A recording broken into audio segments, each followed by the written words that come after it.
This is Willpower. My brain is on fire to be sitting here today on the Willpower podcast episode with Dr. Andrew Hill. A long time coming. Nice to have you here. Nice to be here, Kristen. Thanks for having me. Yeah, I spent 5 minutes before we pressed record telling Andrew what a beautiful camera he has, and he was giving me tech podcast studio advice. So I love that. We're going to talk about my brain today, which is kind of cool. And just for listeners, sort of weaving into and talking about the Peak Brain Institute, which is in Culver City, right? Los Angeles. We have Culver City. That was the first office, and we have a couple others throughout the country. So exciting. Where else do you have locations? New York City has a micro little pop-up.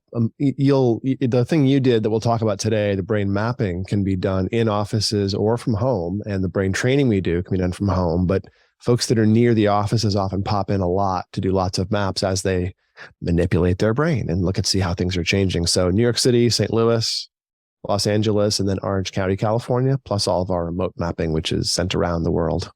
Yeah, which is awesome. And then I have some of my female clients that have worked with you in setting up both the scan at home and also training at home. So it's modernization of the world, moving to everybody being able to do everything in their homes as they need. And I think that's a really good option, right? Because the centers that when you had to come into LA, it kind of forced you to be in LA.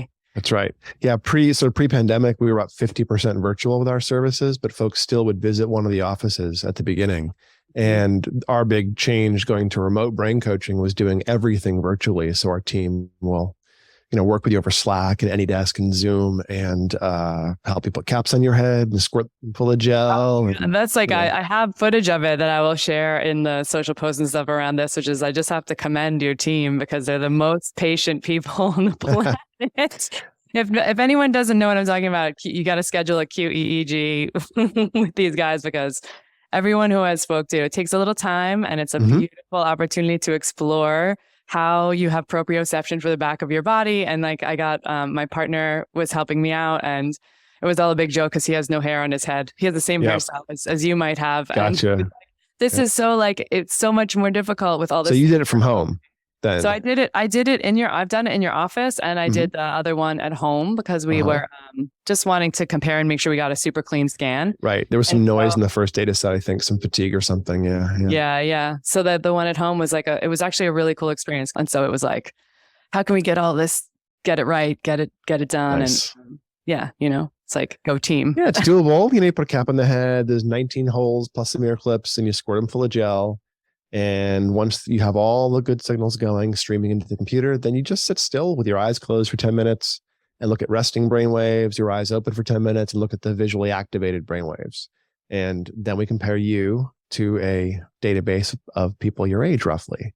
Yeah. So we, of course, also had to do one other thing, right? We had to do the really fun part, which is the attention test. Yeah. Oh, that's, yeah. People love the that. fun part. People are like, okay, I guess I'll do this. It's fine. Yeah. I think it's an important, of course, it's an important part of the test. It's just something you're like, oh, okay, here we go. But it was pretty easy, all things considered. Once you get the cap on your head, it's good to go and it makes for great content. I was ready to walk down the runway with that look of the cap.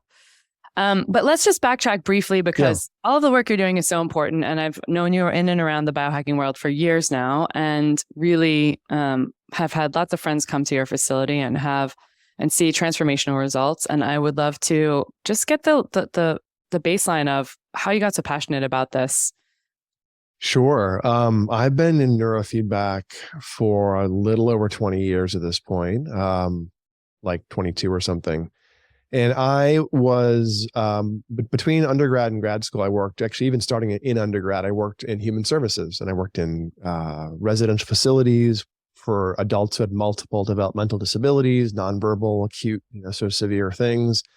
I went from that environment to acute inpatient psychiatric and worked in every imaginable acute crisis environment you can imagine, between alcohol and violence and people who are floridly psychotic and every locked facility psychiatric stuff and just across the board. So after years of doing that, I was getting pretty burnt out, and I managed to get myself fairly injured working in a psychiatric hospital, doing some restraints, too many, too quickly, in my back gave out and I couldn't do the work I'd been doing. So after a while, I left the sort of inpatient psychiatric sort of path, and I ended up going into high tech for a couple of years, just as an aside. I missed working with people. And around the time the tech bubble corrected, to give you a sense of how long ago it was, I went back and got a job working at an autism center because they did this thing I'd heard about called neurofeedback. And they had mostly autistic spectrum and severe ADHD and seizure, neurodevelopmental sort of populations, mostly kids. And I had a lot of experience working with kids with severe difficulties. So they were like, "Oh, come work here." When I went in for a little tour, I walked out with a job, which was kind of fun. But I worked with this population for a few months and was blown away by what I was seeing happen. People with severe seizures would have the seizure incidence drop away visibly in a few months sometimes. ADHD stuff was literally going away, multiple standard deviations on a bell curve of improvement in a few months. And even really more dramatic things like brain injuries and severe autistic spectrum stuff, I was seeing changes in. Now, at this point, I had like 10 years experience working with acute developmental children population. And I thought I had seen pretty much, all of what we could do. And for most of those populations, most of those complaints, we don't have good treatments. We don't have good interventions for autism, for child psychiatric stuff, for acute childhood trauma. The interventions are generally as effective as the best artistic practitioner is who can work with an individual, but we don't have good, mechanism-driven interventions for any of this stuff. And so I was working in this environment and was suddenly seeing ADHD symptomology and scores drop away in a few months, and sleep issues resolve, and bedwetting, and we saw some adults. And so I was starting to get a little bit not confused, but sort of my mind was blown, no pun intended, about the kinds of changes I was seeing in a landscape where I didn't think we had tools to make actual change. I thought it was mostly reducing suffering, building skills. I mean, the years I worked inpatient, I didn't see that medications did much more for psychiatric stuff than be sort of palliative. They help people minimize symptoms so they could build other strategies in generally. Mm-hmm. So in this new landscape, I was pretty blown away by what was actually happening. And after a few years of that, I ended up going back to grad school and went to UCLA to essentially study this. I studied, my PhD was in how neurofeedback is yoked to the brain, how the brain is actually doing the process of it, because no one had done that before and no one had done a double-blind placebo-controlled study before. So I learned other stuff. I'm a cognitive neuroscientist by training now, but a lot of my work was focused on the mechanism of neurofeedback, because when I was seeing all this amazing change across all kinds of complaints in the early 2000s, it was just, really startling just how much was happening. And yet within the field, there were 3 or 4 different schools of thought about what was happening. And they had different approaches in neurofeedback, different techniques they were primarily using. And they were in vitriolic opposition, just conflict everywhere about what was going on. And in a little niche space, it's a bunch of crabs climbing over a bucket trying to, push the next one down kind of thing. And just really aggressive intellectual fighting happening before we had forums, things called news groups back in the day. Mm-hmm. And the 3 or 4 different schools of thought that existed were basically at the level of churches, in terms of what they believed was happening. And yet all of the approaches were getting better results than traditional psychiatric interventions were, dramatically better. And they used very different techniques, and they believed the other school of neurofeedback's techniques couldn't work based on what they thought was happening in the brain. And yet they were all working really, really well. So I call this a blind men and elephant situation. We all had a piece of it, thought we knew some truth, but we were just describing a phenomena. And I was seeing folks spend a lot of time moving through months and months and months of interventions and expensive psychological one-on-one time with this intervention to make moderate change, amazing change in the landscape as I was describing, but still moderate, like, why is it changing? How is it changing? How can we eliminate the art of it and make it more replicable across people? how's it working in the brain? So I went back to grad school and studied essentially the mechanism of neurofeedback, and also the mechanism of how attention works in the brain, and I worked in a laterality lab. So I measured individual resources in each hemisphere and how those things are communicated between hemispheres, and how different resources are lateralized into left and right or bilateral resources. So that was my training. And then I studied EEG, or brain waves, in grad school, and cognitive neuroscience, or testing the mind-brain piece of it, mostly so I could refine the biohackers' access to neurofeedback tools. Yeah. And this is what's so amazing about your journey, is that you've seen all these different populations, because it's a nice to have, right? As a biohacker, when you're like, hey, I want to go check out my brain and do some neurofeedback. But there are a lot of people who are really dealing with a lot of dysfunction that can be supported by this work. There are. So you run the gamut. Assuming you see the gamut of people, from people who have dysfunction in a very big, high level, to people who are like, optimize me. Yeah, there are. I mean, I almost all neurofeedback people in the world, like there's probably around 10,000 professionals worldwide, maybe 15,000 nowadays. But not a lot, all things considered. There's probably 10,000 chiropractors in LA, I see people from all kinds of complaints, of course, but to some extent, most practitioners in the field are therapists. There's about 10,000, maybe 15,000 people in the field. And the vast majority are a therapist that has a particular sort of population or specialty of interest. They care about trauma or eating disorders or seizure or something. And they tend to find neurofeedback after they have their psychological training or psychiatric training and develop their neurofeedback skill set and intervention set on a particular population. And it's treatment. It's done to you and they fix you. So when you're working in that clinical or psychiatric environment, psychological environment, you're using, diagnostic language. You're talking about, with a therapist, and this thing called transference happens, where it's sort of like someone treating you, in a therapeutic relationship.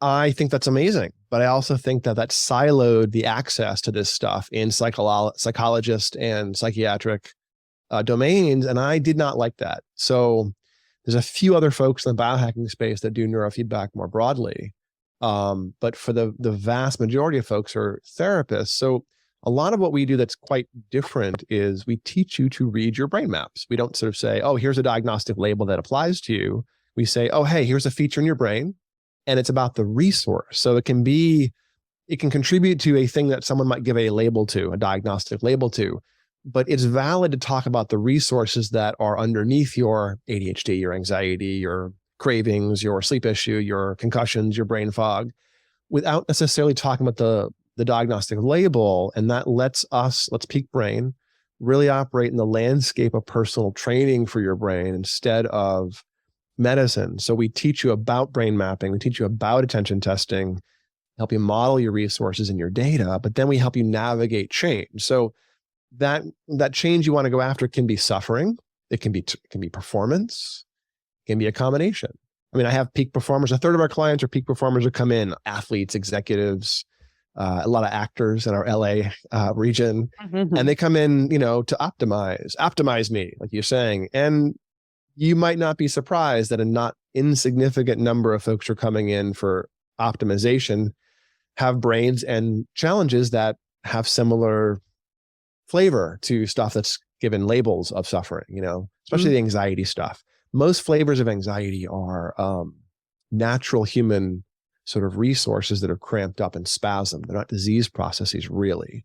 And the same is true of things in the executive function or attention land, and many of the sleep stuff too. It's regulatory systems that flex and stretch and re-regulate and have this mechanism of resilience they want to maintain. And that resilience can go away, leaving the system cramped up or spasmed up in one of its modes and not able to regulate across its modes. That's what happens with things like the back midline of the head is the posterior cingulate.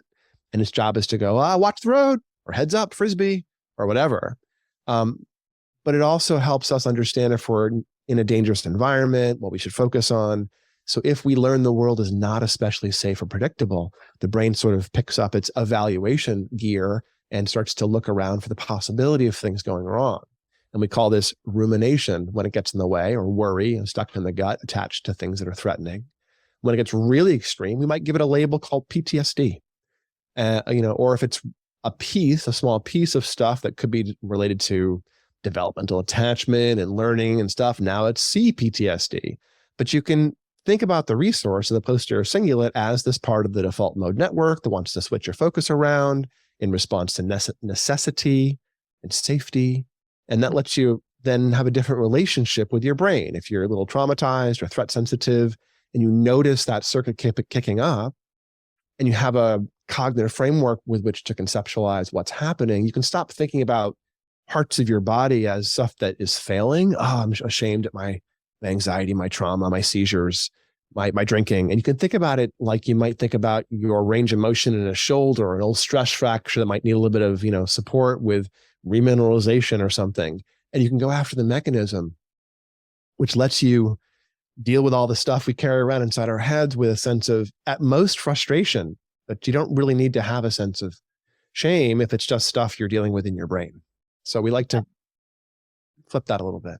Yeah, I think it's a great reframe. And I remember even the first time meeting you coming in, I think it was like after, I think you were like working on Boomer Anderson, a friend of mine.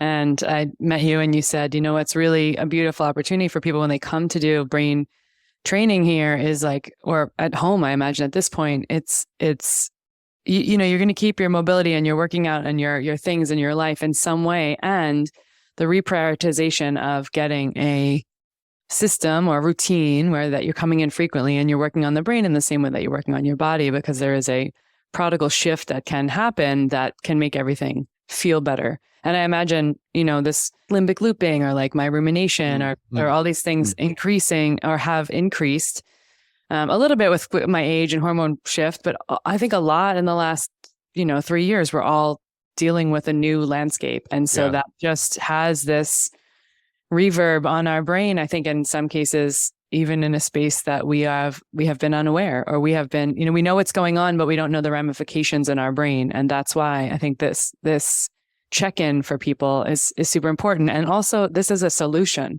for people. Yeah. If you see things in your brain that you would like to manipulate, it's hard to understand brain maps. They're, people are different across, one to the next. People are weird. Good job. Be weird, be different on a brain map.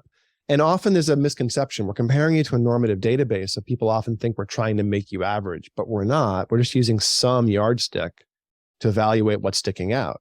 You're taller than the average person. That's not a big deal unless you're trying to be a jockey, like it's contextualized. So when we look at your brain map, we would look at the amounts of brain waves, the speeds of brain waves, connectivity patterns, and look for atypicality, stuff that's weird. Good job. Awesome. Interesting. And gifts are weird and quirks are weird. And sometimes suffering is weird too. So we walk through all the brain map data with client and teach them to think about different brain waves, different regions. You just tipped your hand a little bit because a lot of the process of brain mapping, I think one of the fun pieces is you can do a cold read, a prediction. Basically, when I looked at your maps earlier, I created a series of hypotheses about things you probably experience. That I was going to point out and guess about, so to speak, to see if they're valid. Great. Well, I can, but I won't say too much more. But rumination you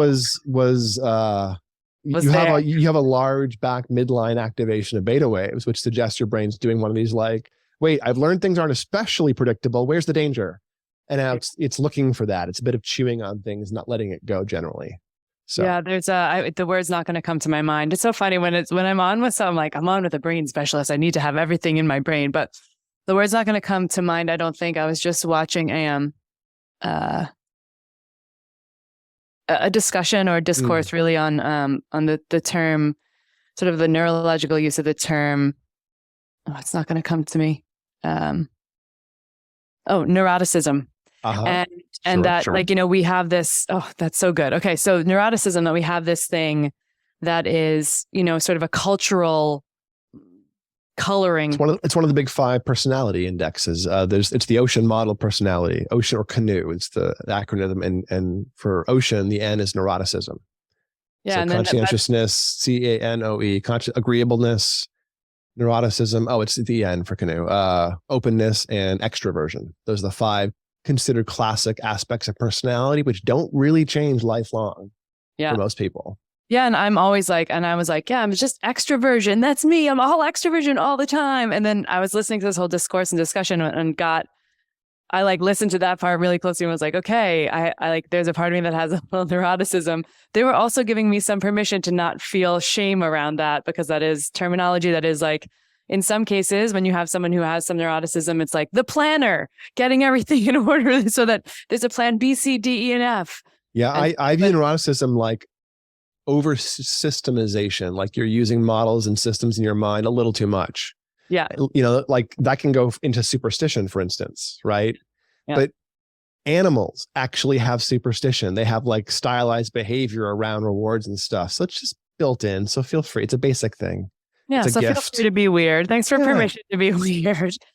So here's the other thing I want to do just for listeners is like, can we talk about brainwave states? So we're just laying a platform of like, Sure. hey, these are the brainwave states. And then we can sort of lean into start to looking at some of the pages that you have on my brain and correlate.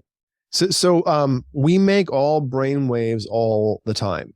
This is one thing that's often overlooked in explaining it. We have brain waves all the way through about 0 times per second, all the way up through a few thousand times per second. But when we talk about classic EEG or classic brain waves, we're really talking about from about 1 hertz up to 40 hertz, or little cycles per second, little bursts. And these things are created by a couple billion little micro columns or mini columns. One of them is about the electricity, one is the size. That means the same thing. And they're little computational units in the cortex being the bark of the brain, the top layer that wrinkles around. And we've got about 30,000 neurons in a column and about 100,000 glial cells, which are support cells in a column, making up a computational unit. And that unit all fires together. And it can change how often it fires. Twice per second is a delta wave. Big, slow, metabolic rest mode. Now, you're going to make some delta all the time to keep your heart and lungs moving, keep your cells doing their cell metabolism thing. But when you're in slow wave, dreamless sleep, the only thing that sleep trackers really get right, then you are producing lots and lots of delta. And it literally produces a mechanical wave like an agitation cycle in a washing machine and goes around and dislodges all the metabolic byproducts for the day and triggers a memory consolidation process as well. That's delta. So deep sleep and big architecture stuff. You'll also see how you just slid in that. This is the only thing that sleep trackers are really getting right. Just slide that in there. Well, because you have such a prescriptive understanding that I'm sure that most things are going to fall short of your bar. Yes, but also I want to provide, I'm all about providing perspective, agency, and then interventions, and then iterating. So, a couple of years ago, I had a whole armful of sleep trackers that I wore for a few months straight to figure out, because everyone's like, hey, Andrew, I'm using this one. Andrew, I'm using this one. I'm like, I don't know. Yeah. So I had to wear them all for a while and evaluate them against each other.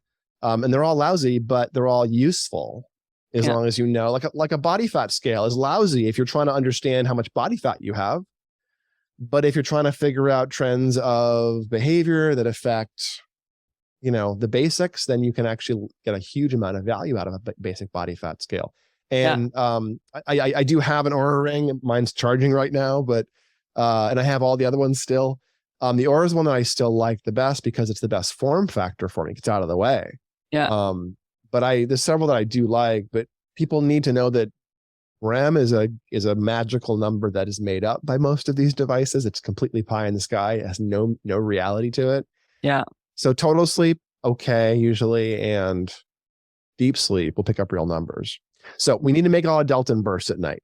Make delta. And also the one other thing I want to say, I don't know if you have people who do this or show up to you in this way, just because we don't know, is like, if I have my Oura ring and my BioStrap and my Garmin and people will start comparing them and they're different. They're like the baseline data inputs, and all of it is different. So it's like, well, this one is here. So which one am I going to believe today that has the best score? Or, Right. Stick with one and watch the relative change. Exactly. Yeah. I'm a big fan of the Oura and of the Whoop.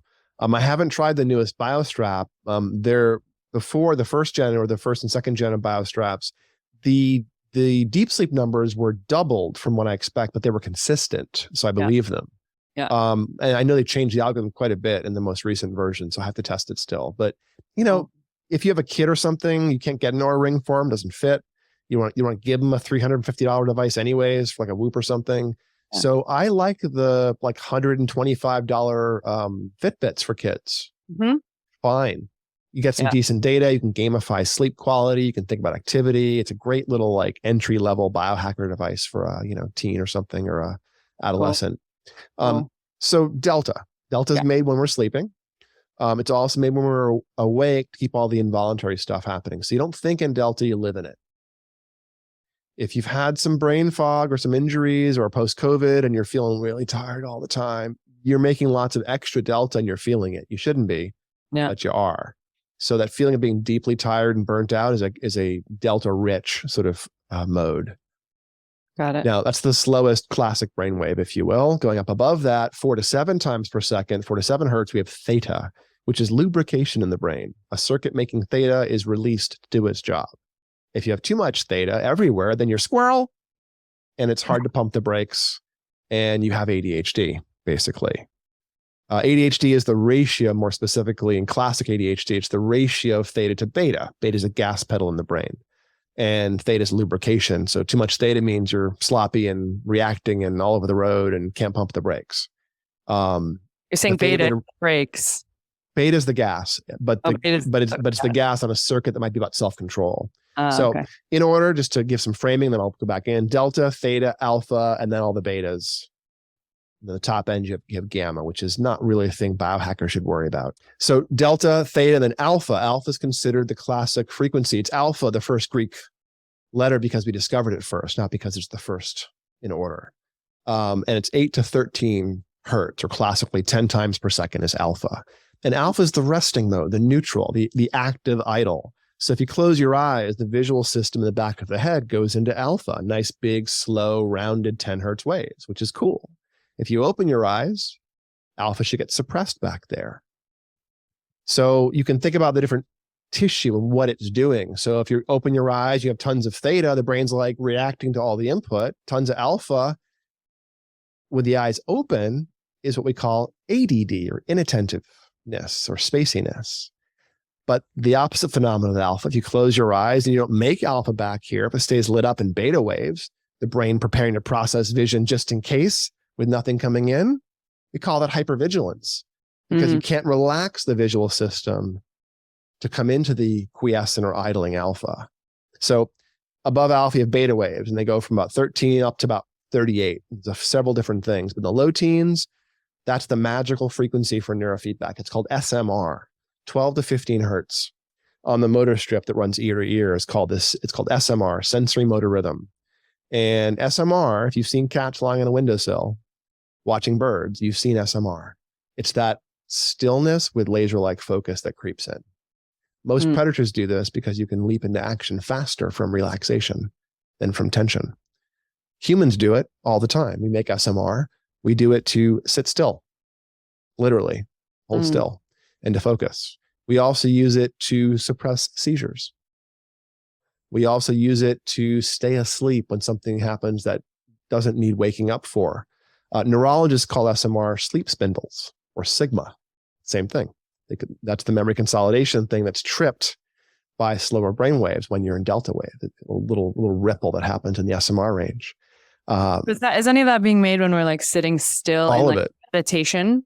Yes, SMR probably goes up a little bit when you're stilling your body and concentrating. Yeah, the ratio of low beta or SMR relative to theta goes way up, and we become very, very still. Yeah. Neurofeedback classically was discovered because of SMR, because of the magic, so to speak, it has in the brain. Dr. Barry Sturman in 1965 or 6 was doing some research at UCLA, exposing cats to rocket fuel on behest of NASA, trying to figure out how dangerous this methyl hydrazine stuff was. Really dangerous is the short answer. And cats in an airtight little enclosure would develop within minutes symptoms and a perfect dose-dependent curve, where it was drooling, crying, stumbling, seizure, coma, death, like a perfect dose-dependent curve. And of the 40 cats or so he measured, most of them had this curve, but 8 of them did not. 8 had a completely different relationship with the irritant, so to speak, to the brain. At 40 minutes, most of the cats were having seizures.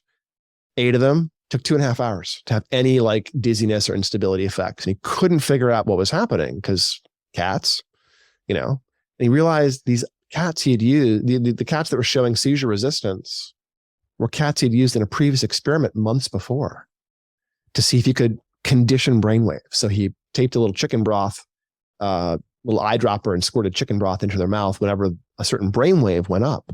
And cats make a lot of SMR. So it was an obvious thing to see if you could condition or shape using reinforcement learning. And he could.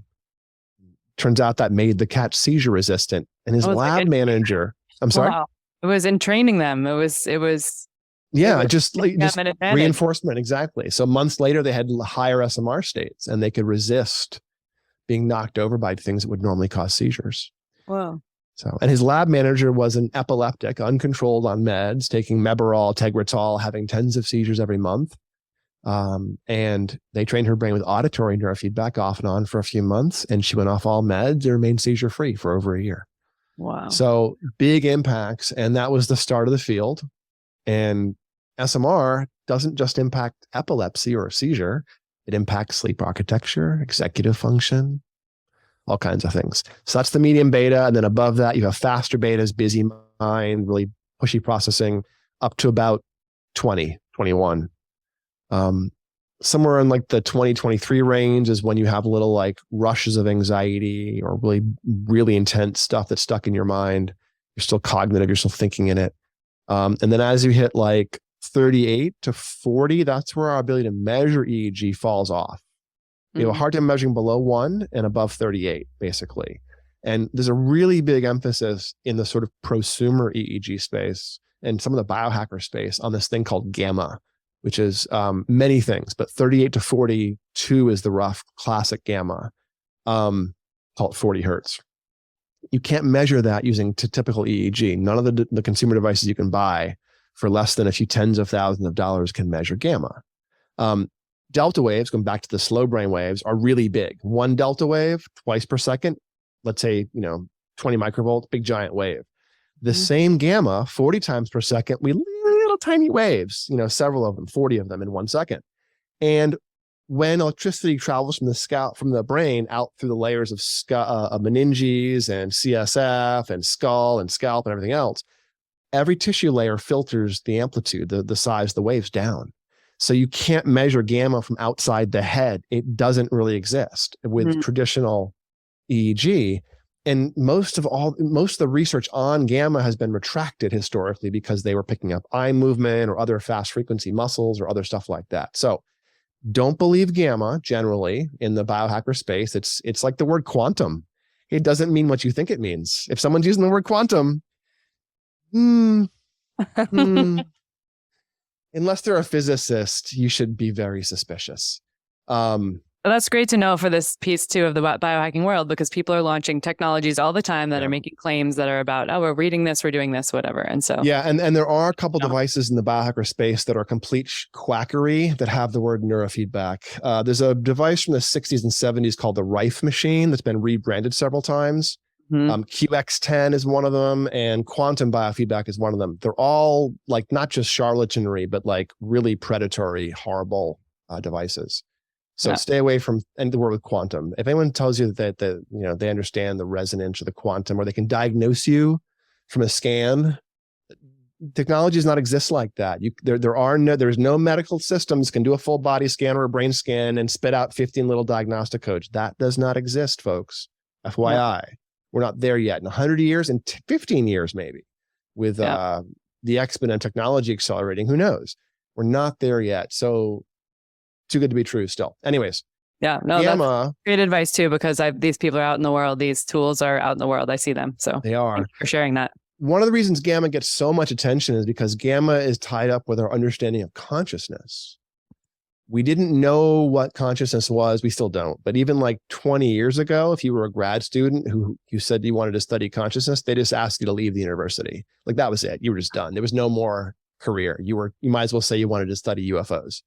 Yeah. No, there was no tolerance for that. Now we actually understand a little bit more about what consciousness is.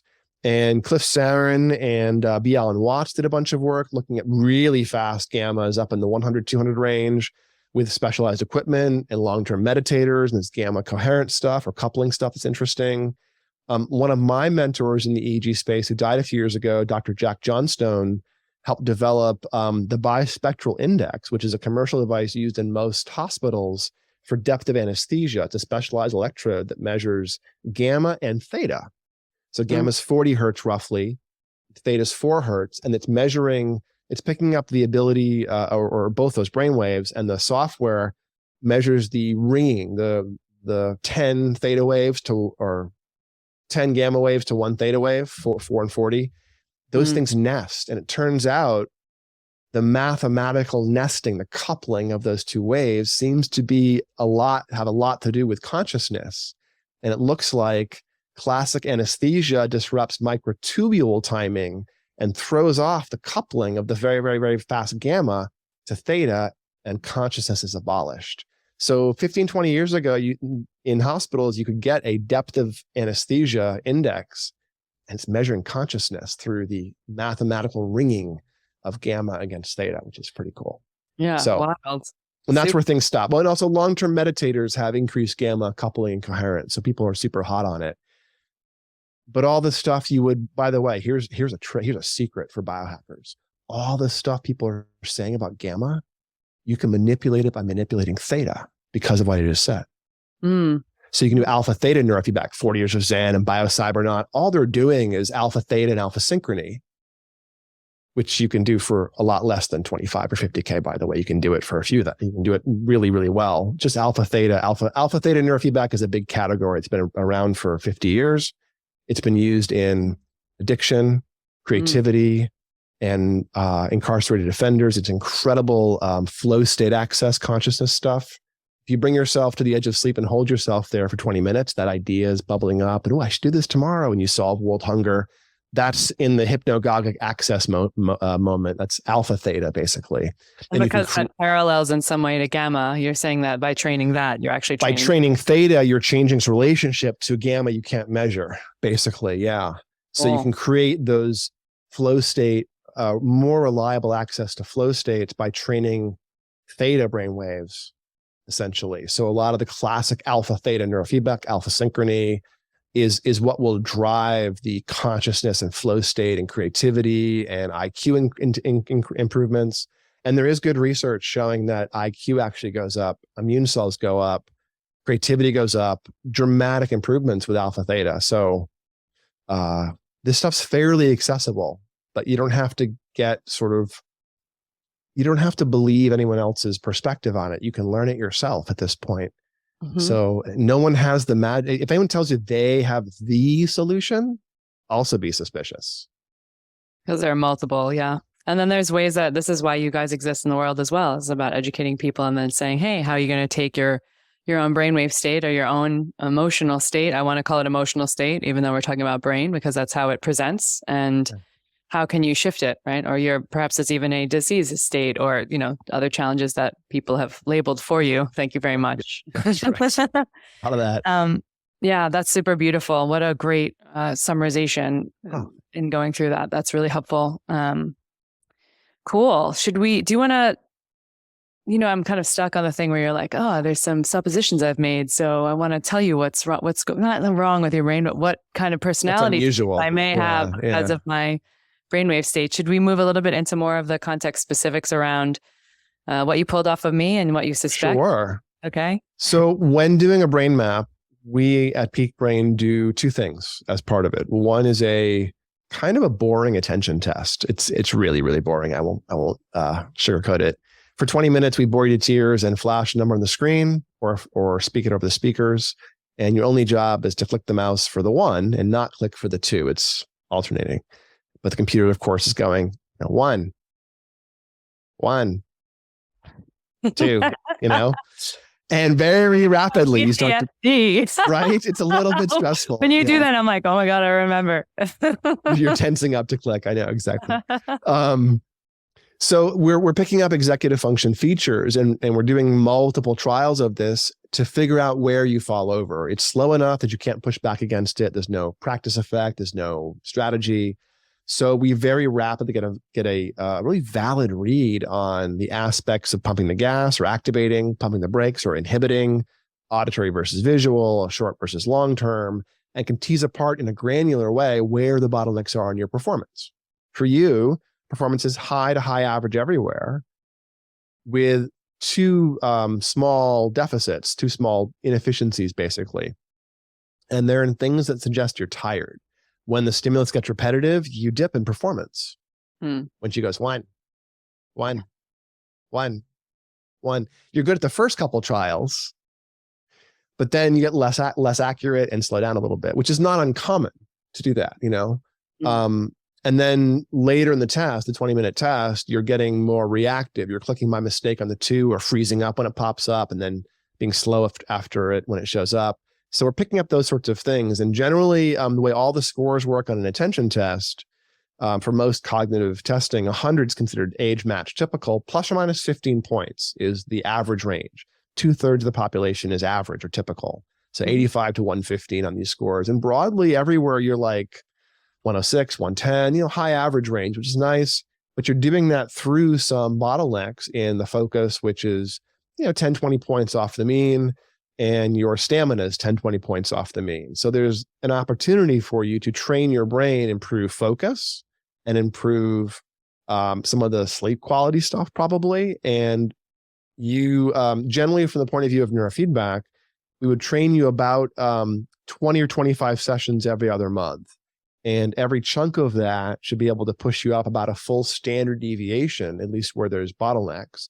So I can show you data if you want and show you some of your, here, I'll show you. I also want to say that like, so there were moments in that test where I was like, I'm like, you're competitive with the imaginary, right? It's a computer generated voice. And you're like, I'm like competitive with the computer. And I'm also like competitive with like the entire population of anyone who's ever done the test. And I'm like, I'm going to be clearer. I'm going to fastest click in the West. Like, it's just ridiculous what happens based on your personality traits, how you respond to the stressors. I think too, what was interesting for me was I tried to, not too much because I don't want to create variables, but I really said a couple times, they had 2 opportunities to do it. I like tried to really think about how I was utilizing my breath and also not trying to think too much, because then you can then the test becomes a whole nother thing, right? If you're like too.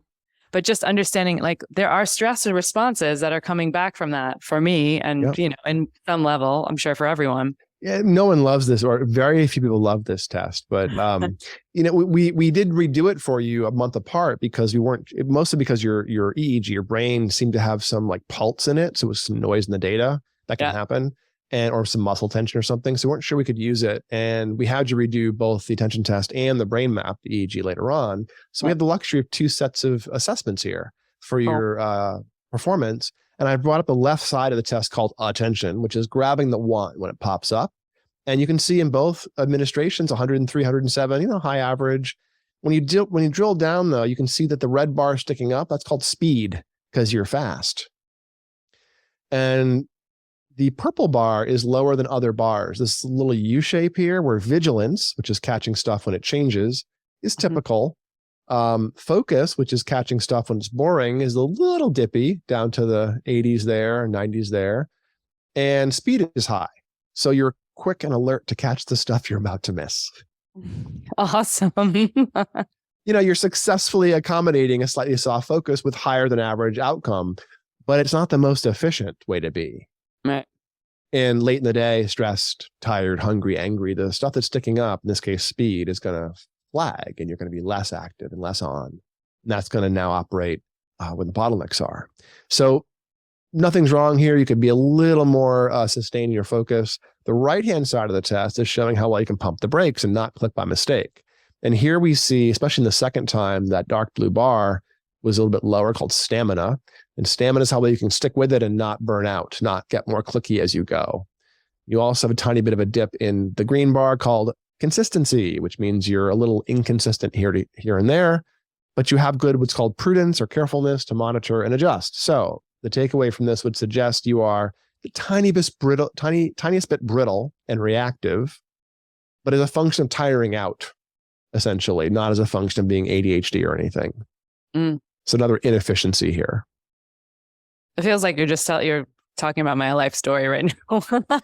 Nice. I was also describing that. Yeah. What's that? There are little pieces of that correlate to, I think, all the tasks I take on in a day, and whether that be like social, professional, executive, whatever. Interesting. You see here, I do want to put out one thing. This light blue bar under the auditory vigilance was lower in the first time and came up a little bit the second time. You also see what's called auditory sustain scores. Once your mind comes online to steer the trend, was a bit low the first time and had recovered the second time. So you'll see that this test picks up some variability of how you're feeling. The brain maps don't, but this does. Yeah. And let's see. And also, I was traveling for one, right, in Los Angeles with a time change, and then home in the other. And it's interesting, to compare to. We do see in both of these, in the first one, you made some errors called comprehension errors for auditory, like the warm up and the cool down gotcha because you were bored. And then the second time, you made what are called persistence errors in the auditory domain. When things got slower, you got more repetitive. So there's a hint of something showing up here and there in the auditory system that's special, different than other stuff. And when I look at your brain maps, here's your brain. We're looking at brain waves. Now, we haven't looked at these before. Is that right? We haven't looked at them before, no. All right. Let me spend a moment orienting you to what we're looking at. And for folks that are on an audio podcast, now is your chance to go to YouTube and look at the video. Yeah.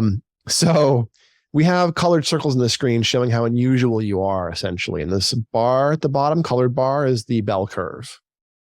So when things are plus or minus 1, they're an average amount of weird. Good job. You weird. When they get outside of that, they get unusual enough that we may want to talk about them and see if they got in the way. Yeah. And you can see in the upper right-hand corner, we have your new rapper name. You're now DJ Crayway. And then EC is your first album. We have an EC and an EO. EC is the better album. It's the artist's first album. They planned it. They wrote it. It's all the themes about them. The EO, it's like their jazz album or their like holiday techno project. They did that one time. It's a little specific, a little reactive, a little topical, mostly because when the eyes are open, the forehead's tight, and that adds muscle tension to the signal. And the visual system is actually engaged, which adds a lot of information flow to the signal. So it's harder to tell what's unusual across people. So this is an eyes closed page, EC. And then the upper left-hand corner is our last sophisticated concept. It says montage Laplacian, or page 2 would change that to montage linked or linked ears. See here it says linked ears now. In both of these pages, you've got the same kind of 10,000 foot view look. There's a lot of delta next to the ears, and there's some beta showing up, fast beta or high beta. And it's actually pretty similar. You see that on Laplacian, it changes. It's more left side, and linked ears is more right side. The difference for Laplacian and linked is Laplacian emphasizes the spatial precision, the measurement in a tight area. But linked measures the broader patterns better. So when you go to page 2, you can see the patterns have spread out a little bit on the top row. But we also get some extra rows down here for looking at information flow. These red lines you're seeing is what's called hypercoherence in delta. Your brain is stuck together in delta waves. So there's a scale down here, 3 standard deviations. So this map looks like your delta waves, those rest and repair waves, are stuck together, not letting go like the average persons do moment to moment. Here's the first guess. The hypothesis for that would be that you experience a fair amount of brain fog, essentially. Kind of tired, kind of burnt out, hard to be quite as rested or as clear as you might want to be. Does that track? That tracks lately, yeah. I mean, it tracks all throughout this period of time. Got it. Sorry, experienced that. There it is. We also can see, as you go back to the top of the page, places where the individual brainwaves, deltas and betas and things, where they're higher than average. We start on our Laplacian page to get the most spatially tight read. We see behind your left ear, you make all this delta. So while the delta is high in general, the place that it's really high, there's actually 2 circuits. One is right behind the left ear, and one is in the middle of the head, on the left side. There's a related phenomena. The one behind the left ear is receptive language tissue for left auditory. So we know something's draggy on some of the test administrations in your auditory system. This is probably it. So we're able to point at this using 2 different data sets. In addition, this may produce other phenomena for you. I bet your partner starts talking to you and you go, oh, sorry, what? What was that? Because you weren't listening until you're listening, and then you're fine. But if you weren't already listening, it takes you a moment to shift and orient. Does that track? Yeah, that tracks. Yeah. What's happening is the auditory system, like the legs, we have two of them. You can use one at a time if you want to, but not most of the things they work well for are designed to use one at a time. So both auditory cortices behind the ears are wired to both cochlea, and you have to co-activate them to use your auditory attention. So having one side and not the other, draggy and delta, is like having a hard plastic spare tire on the front wheel of your car on one side at a stop sign. Tap the gas and it spins for a second and then it moves. And it's just a little lag in activating the system. So the laggy side is the left side more than the right. Yeah, but you probably would correlate to my ear. It would correlate to that ear as well, or does it? The other one. Okay, got it. Yeah, the ears are bilaterally wired to the auditory cortices, but the contralateral wiring is faster and stronger, so we experience it more. So left auditory cortex, you'd experience that on your right. You want your partner to sit on your left side is easier than your right side, for instance. Got it. Another phenomena is from the left side behind the left ear, this receptive language tissue. You may kind of hate being in a conference and having everyone around you talking to each other. Maybe very hard to filter and parse out what one person's saying. Does that happen? It's a lot like I'm listening to 3 conversations at once. Yeah, it makes some sense. Or I don't know if I'm trying to listen to 3, but even if I'm in conversation with someone, I'm like as attuned into the other 2 conversations within earshot as I am to the one that I'm in, which can be hard. Obviously, because I'm actively listening to the person that I'm trying to speak with, right? But yeah, okay. Okay, couple other plausible but not necessarily likely hypotheses from that delta behind the ears. One of them would be some tinnitus or tinnitus. Oh my God, I just wasn't saying it because I was waiting for you to see if it would come up.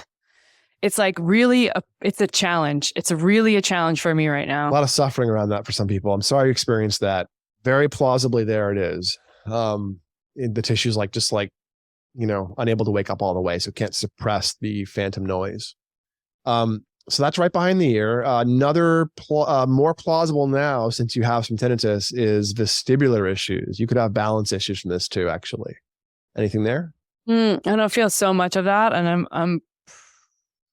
You're so active. You may have so active in the gym, and like whatever's happening with my mobility is pretty on point. But it's like not a valid hypothesis there. Dr. Hill, you make me want to get teary-eyed because I've been dealing with this a lot on my own landscape. I mean, I've spoken to my partner a bit about it, and I've been wondering what's going on. And then I'm also like, how do I correlate this? Because when I lie down to sleep at night, it's really prevalent. And it's a little scary. So it's sorry to deal with that. Yeah. I'm glad we can show it to you. We can see it. Yeah. Like maybe. It's real.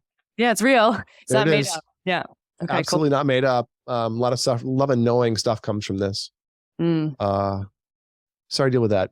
We're slightly better than half for moving tinnitus really nicely with neurofeedback. Everything else we're seeing, we can move, by the way. Like stuff on the right-hand side of the page, to cut to the chase, is usually stuff around anxiety and sensory stuff. Totally tractable if it's real for you.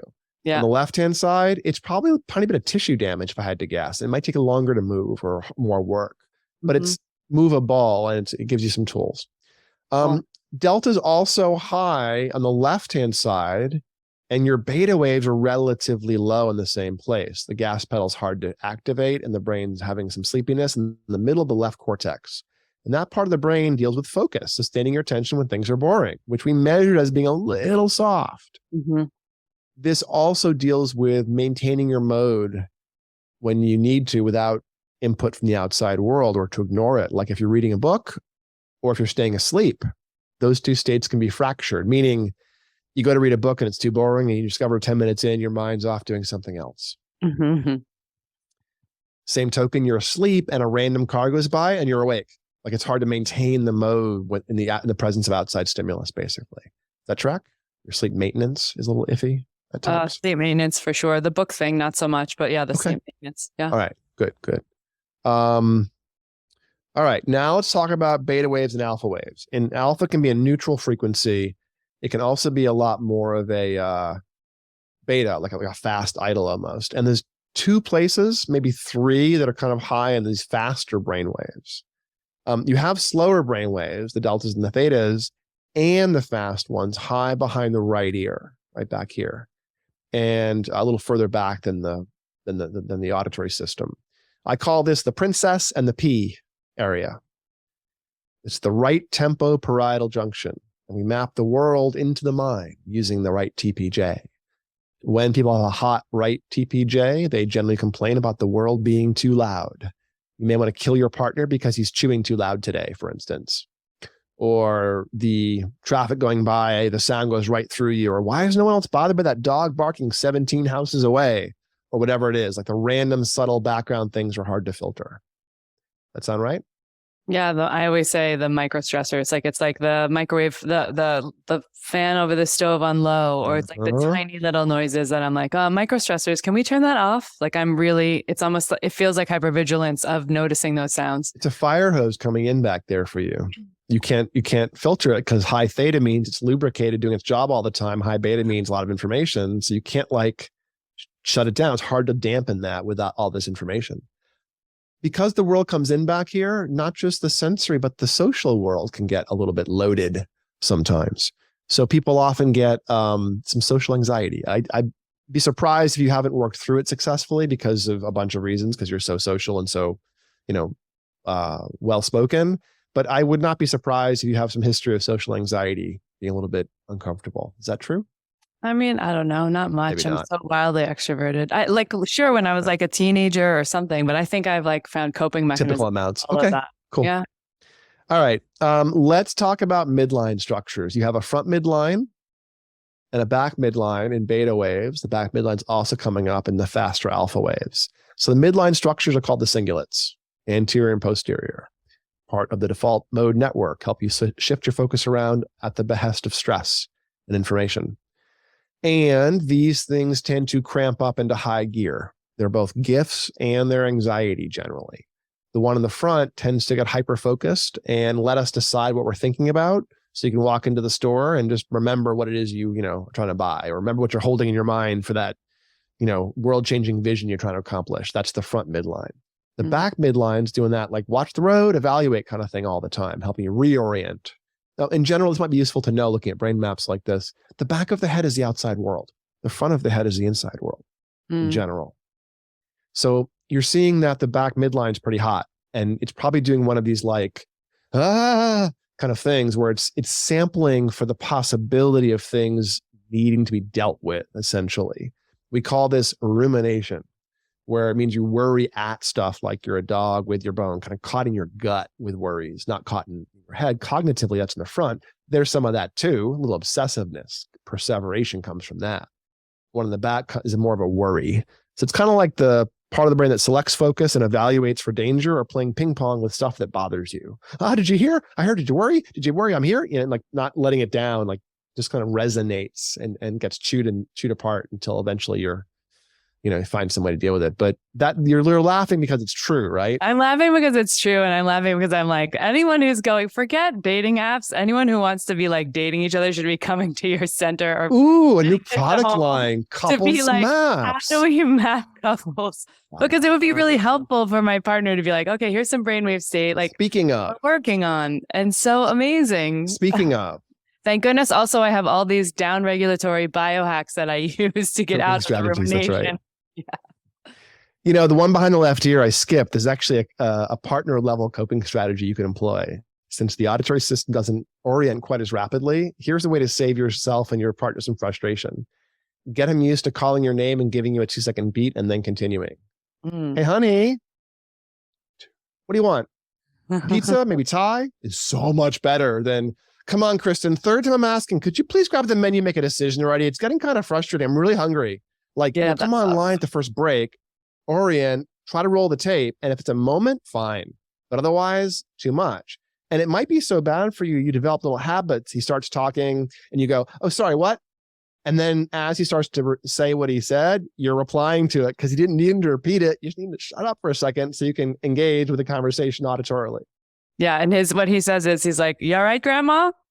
So I'd like to eradicate that part if I can, because you're right, Grandma feels like not my favorite. Very, very likely. Very likely easy to work on.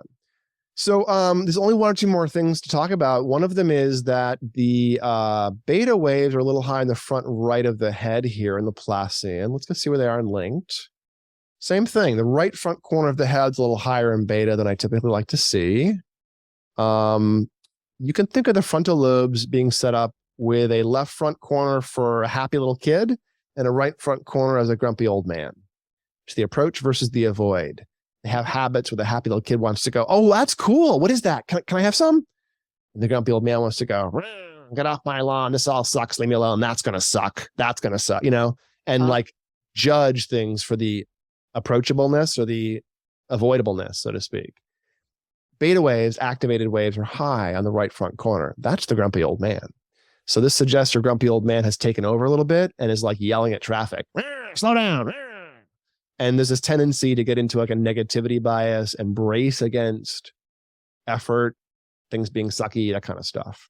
I don't know you well enough to know if that's true, but what do you think? Is that plausible? Yeah, I think that I am. Yeah. Like, again, like a lot of this stuff that I've created coping mechanisms around, or just also like getting up and doing morning mantra, vows to myself in ways that I'm like setting myself up to try to, but the beautiful part of looking at all this is also that it's like giving me permission in some way to understand that I have created tools and that there are baseline changes I can make so that I don't have to evoke those tools so frequently. And so with such vigor in some moments, especially around the rumination thing, right? The rumination thing is like breath work. Now I'm a breathwork teacher as well. And it's helpful to know all that nervous system tone and everything. HRV. Correlating to my brain. And also what happens if my baseline could just be more even? Yeah. And you can change it with a cingulates activated breath work, changing the vagus nerve. What happens in the vagus doesn't stay in the vagus, ironically. Heart, gut, and brain axis stuff for breath work, as well as HRV biofeedback. You can do EEG biofeedback on the cingulates themselves and just like unclench them. And have an experience of it rapidly. So these are all, you have agency here. These are all changeable things since we've seen them, which is kind of the silver lining here. Probably the last page we should look at for data. These are how fast your brain waves are. And I've zoomed in on the left hemisphere here. And I want to look at really two things, the alpha waves and the delta waves in terms of speed, not amount, but frequency or hertz. So we're looking at the Z-score or the bell curve number, which means that 0 is average and plus or minus 1 is considered roughly typical. Alpha here can be conceptualized as your speed of processing. Couple things about your alpha. You're built like a 12-cylinder sports car. You're driving that sports car with the emergency brake on. You can see your alpha in some places is pushing up to 1.5 or almost 2 standard deviations above average. That is very, very fast statistically. And other places you're dragging down to almost typical, almost 0. Mm-hmm. That doesn't feel very good. Right. You know where that is? Behind the left ear. Oh. That's running like typical speeds. Everywhere else, you're running so much faster. This is like slipping the gears in your car. If you were my age, you'd be having tons of word finding issues, tip of the tongue, delayed recall. You could be having some of that. Is that happening? Little like blips? Well, actually, it is happening. I saw it happen earlier today. Earlier, you saw it happening today where I was like having that moment, which is not something I like. Oddly, I was like, I'm not going to take any nootropics before the interview today because I want to be like clear on my real human brain when we talk about my human brain. But which is great because you saw it happen earlier. And also, there's something about that. I recognize that my speed used to be faster and my word recall was never an issue ever. And it's not really an issue now compared to like my friends or family or whatever, but I notice the difference. Yeah. And I do too. I see it here. I'm kind of like your tailor. I'm like, wait, how baseline is what? No, you can't lie to me, Yeah, exactly. I'm teasing a little bit, but this is something that tends to get in the way. It's also not memory, it's speed of processing. So it tends to flex back just as reliably as it shows up. Part of the reason for it, look at where you're slowest and look at the left column where delta's hanging out. Your delta is very, very negative, 2.5 or more standard deviations below average in places where your brain is running the slowest and it's idle or it's alpha. And when deltas, there's really two phenomena I look for in delta. One is, typical delta is roughly 0 everywhere again. And when you're tired, when you're chronically tired, delta starts to push up to about 1 or above 1. It climbs. And that's like your brain trying to sleep when you're awake to make up for lost energy, lost rest and repair. And we feel tired when delta is positive. Eventually, if the brain is chronically shorted on that delta for weeks and months, the delta collapses into negative numbers, which is what we're seeing here. Your brain's like, fine, I'm taking my sleep and I'm going home. And you're not really all able of these to numbers being negative, is that result of that? It's causing you to not get into deep sleep. Mm-hmm. So you're bouncing off the depth somehow. Your Oura ring or whatever may say you're in deep sleep, but it's not very deep slow wave sleep. And you're kind of aware of the world when you're asleep, given that delta is so negative. It's almost like your brain's half awake when you're asleep. It's an activated, stressed kind of on state that is a little bit burnt out, basically. Yeah. Sorry dealing with some of this stuff. It's the reason for that draggy processing, Well, and it's interesting because I just got a ton of blood work back, and I've gotten my cortisol back to like an average spot. Like for me, I run a lot of high cortisol for the last year or two, just with work and, my personality, whatever the things are, right? We're all entrepreneurs. And now I've gotten my cortisol down, which is interesting because this is really going to speak to brainwave state, cortisol not being an issue. I would imagine there's some hormonal shifts that have gone on in my life in the last year. So some of that may be contributing in some way. But to me, it's not like stress from cortisol. It is really about sleep. I wake up in the morning for the last, I'd say 8 months plus of my life. And I feel like I wake up and then my body relaxes. It's a really interesting thing. So like I'm carrying a lot then at night. Yeah. So I'm carrying a lot of that, and it may be correlated to what we're seeing in that piece. And again, like from the standpoint of, this is why I started this whole process with you, is not specifically for these things that I know I have going on, but like to see what the things were mitigatable, if that's a word, and how to shift mitigatable, what things I could mitigate so that they weren't, so just that my baseline plays better, We tend to get a full color shade or 15 points on the performance test every 20 or 25 sessions in neurofeedback. So it's not really a question of like, oh, this poor person. It's like, ooh, I wonder if this stuff matters, And you saw that a lot of the phenomena was delta driven, which explains why there's some fatigue, why there's some tiredness, maybe some old wear and tear, as an athlete. So it's not a big deal, but these are things you can now go after and know that as you feel different, you'll see those differences reflected in your brain data. Yeah. Like as you have, more fluid and fluent internal state, you feel more verbally, a day full of paracetam, basically subjectively, you see the alpha pack. And on that same token, especially for folks that are near our offices, our club membership includes free brain mapping throughout the year. So that means the biohackers can go and index all the different nootropics they take in their brain. So next time we have a cap in your hand or you're near one of the offices, we should do a caffeine map, a paracetam map, a cannabis map, a methylene blue map, whatever your nootropics are, whatever you're into.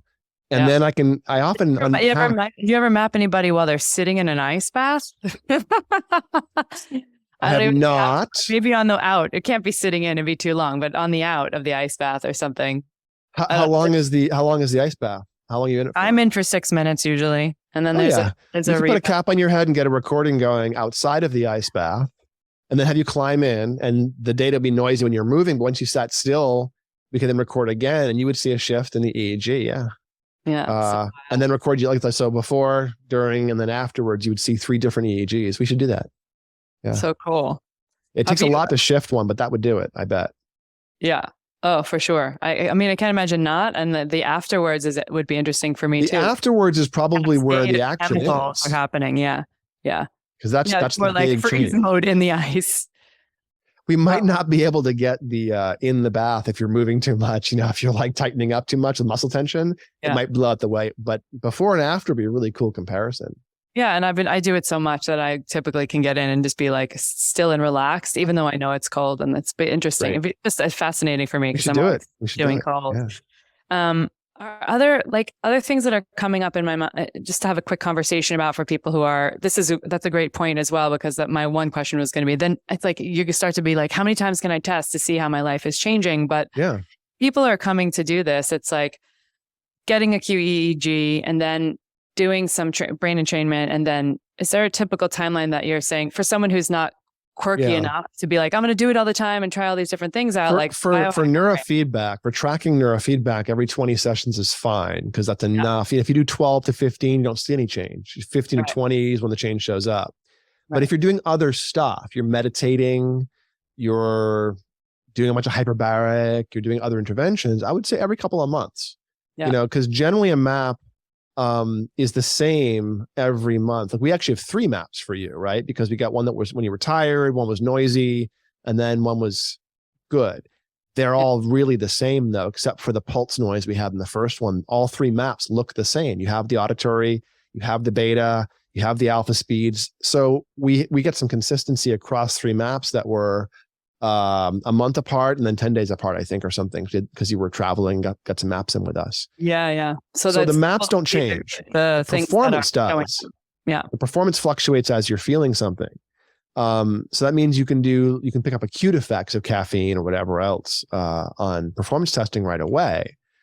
But I can't tell you how many maps I've done of clean caffeine, cannabis, Adderall, like comparisons within people. And you can learn a lot about your brain. Our friend Bob Troya is in process right now, going through our New York City office, indexing an insane amount of nootropics that he's playing with, being Bob. So that kind of stuff becomes useful because not every person reacts the same way to different interventions. So you can start to demystify the landscape without requiring on the next expert you talk to be right. Because you're evaluating the models you're creating as you go. Right. It's super N of 1. Have you had anyone come in before, like pre and post, just with the rise of psychedelics and plant medicine in the world, people sort of pre and post journey experiences, saying things are in the past, in 2022, 4 people, 3 of which were therapists, who were considering getting into plant medicine and offering it, who went and did it themselves to see what happened before they got into it more deeply. Most of the time you don't see any change afterwards at this level. Right. Once I did, I saw major trauma and anxiety markers go away, and I've never seen it before, but he had that experience and it actually changed him. And I had one guy recently who meditated. He did like insane amounts of meditation, like 5 to 6 hours a day for like silent retreats, like 30 days straight kind of stuff. And came back 6 weeks later and had changed executive function, which I've never seen before. I mean, I work with a lot of meditators. Oh, I'll do a meditation map. Great. You don't see it generally. It looks like an eyes closed map. But that guy had to go hard into it. Yeah. When I was in grad school, my advisor was convinced that no one could voluntarily control their brain. And so, I believe you, Dr. Aran Zaidel, great brain laterality guy. We brought in a Tibetan monk who was convinced he could activate the sides of his brain separately. And so he put an EEG cap on him, and he did some breathing, alternate nostril breathing, and was able to activate, depending on what he was doing, one side or the other side. And it was just like voluntary. It was really interesting. So people can do occasionally strange things, but most people, the brain is not something you can feel. You don't feel your brain waves. There's no sensory nerve endings in the brain. Thank God. Because it's hot and acidic, and brain moves like the heart does, by the way. It doesn't have chambers to pulse, but it reacts with movement to all the stuff happening. So it's a pretty dynamic, iffy tissue that's hot and acidic, and we would not enjoy how it felt if we could feel it, basically. Yeah. So the one thing I want to just have you describe real briefly before I close with my closing question is, this is so helpful. This is really like a good, robust conversation for, I think, a lot of reasons why the baselines we can shift can start here. But the question I wanted to ask was really just around briefly describing sort of when we talked a bit about the QEEG, right? The CAP and that whole test, let's call it. When someone comes back to do like these 25 sessions or these sessions to work on the challenges or the, let's say, things they want to correct in a different way in their baseline brainwave state, what does that feel like? Because you talked earlier about 50 different ways that people were describing of doing it. And, what's it look like when they're working with peak brain? Yeah. So we often like to do around 40 to 50 sessions as a first course, because we can map halfway in there and then guide and get some good change. Once you've done 40 to 50 sessions, whatever you've gotten done subjectively is usually pretty permanent too. So that's a nice, that's about 3 months of training your brain. And let's say you wanted to work on a mix of relaxing rumination, perseveration, and staying asleep more deeply. Let's just say, we would have you do 2 15-minute segments 3 times a week for a couple of weeks and build up an effect. One of those segments would be sticking 2 wires on your head, front midline and back midline, and 1 ear clip just as a ground, and would measure your brain's beta waves, those big red blobs we saw, and also the theta waves that were kind of high. We'd measure those as well, and measure alpha, the resting mode in the middle. Just measure all 3 brain waves coming off the cingulates, and your brain would be changing moment to moment. And whenever your brain happened to relax its theta and beta and bring up the alpha for half a second, the computer goes, "Ooh, good job, brain," and makes a little game on the screen start to move. And the brain's like, "Ooh, Pac-Man's moving. Cool. Oh, puzzle pieces. That's nice." Mm-hmm. And a few seconds later, the beta and the theta surge back up again. And the puzzle pieces stop unveiling. The Pac-Man stalls. The car slows down. The brain's like, hey, I like stuff. Where's the stuff? And it watches. And a couple seconds later, it happens to move in the right direction, and the applause resumes. So the computer's going, "Good job, brain. Good job, brain. Good job, brain." Nope. Again and again. And the big trick, of course, is we move the goalposts. This is operant conditioning. Yeah. And the other big trick is chicken you can't soup feel in your the cat's mouth, right? It is. You can't feel your brain I want waves. the chicken soup version of this. We could use chicken soup. I think. I'm not sure how to set up the reward for you. I know. You know, but no, you can't feel your brainwaves, really. You can't really experience them directly as brainwaves. You experience what they do, but not themselves. And so you get applauded for stuff your brain's going to do anyways, but only some of it, only a tiny fraction of it. And starting around 2 or 3 sessions in, you get a lingering effect for about 24 hours where you get changes in your sleep, stress, and attention. Like you go to the gym, work out, and the next day you're like, "Oh, hey, wait, I feel my body. Interesting." And based on what you're feeling, we can grade the workout and get you the next one. And so gradually you're iterating through feeling different, usually a few sessions in, and we map you every 25 sessions or so and do 2 rounds of that typically as our first big chunk of neurofeedback. But you're feeling quite different usually starting a few weeks in, and then it progresses. So great. And easy enough to do at home because you're doing home model as well as in your locations, which I love that story. That's right. We have the offices, and then most of 3/4 of our clients train from home, and all of our clients are given a private chat that's always open. And we do the first 2 weeks of sessions live with you as well. So coaches teach you to stick wires to your head and get good signals in the screen and set up your software. So we're teaching you to be your own neuroscientist and biohacker with the brain, not just like deciding what we should do to fix you, giving you a diagnosis and doing it. So it's a little sophisticated. Folks, I do these little half-hour reviews usually to go over brain data. It's a lot of information in those, but we send you the review, you digest it, and you start to get your head around, no pun intended, your head around, how you're built and how these mechanisms of sleep, stress, and attention often operate for us. Yeah, and just raising the awareness across the board from these scans, from this conversation in general, and then layering in training and just the way that you guys handhold, feels very, it should make everyone feel how approachable this process really is. And I'm glad you enjoyed our coaches. You'll discover if you see them, if you met some of our coaches in person, they're all like in their, mid-20s to maybe 40, but they're young people, most of them. And they have this vibe like they're 95-year-old meditators, Yes. And I told a lot of jokes because there was moments that I was like with the gel and the thing, and I'm like telling jokes and they're laughing at my jokes and they're staying with you, right? You feel, we talk a lot in the world. Maybe you hear this term about space holding, right? It's like people use that term a lot now. And sure. In plant medicine and breath work and cold exposure spaces, it's like I'm space holding for people. We do this all the time where it's full attention on them to be able to make sure they feel safe. Yeah. And I think that's what I would say is the, 5-star review. All of it has been so interesting, but everyone who I got a chance to work with, 3-4 different people, were really amazing space holders, like having me feel like it was just about me and laughing at my jokes, and which is not a requirement, and also making, being able to get this done. And so I joked that if you walk into like Equinox or Gold's, all the staff has their abs hanging out, but if you walk into Peak Brain, they have their kindness and good listening hanging out, Yeah, it's totally true. This has been a wonderful conversation. I always close with an ask around whether it be a biohacking item or thing that's on your list that you love, or something that you would talk to yourself and say, if 10 years ago you could have found it, and we're not going to use anything brain related, maybe. Aha, sure. What's the thing that gives you your willpower, from that This perspective? thing. Oh, tell me. Is it a This thing lumen? No, I'm not a big fan. Lumens, who cares? Carbon dioxide, who cares? Okay. This is the Biosense. Oh, Biosense. Got it. Big fan of this. Ketones in the breath, not the blood, or where it's at for biohackers. Yeah. Whatever you're eating crashes your blood ketones as a function of digestion or blood sugar very rapidly. You don't care about that so much. I mean, yes, you do if you're diabetic or have blood sugar issues and can't regulate it. But the stuff we care about as biohackers is not really shown on the CGM. We care about insulin levels, not so much about transient blood sugar levels. And if they're high under the curve, okay, now you're, hyperglycemia and stuff. Generally, though, if you measure acetone in the breath, it's very downstream. So you're getting the sort of enzymatic milieu to generate and burn ketones much, much later.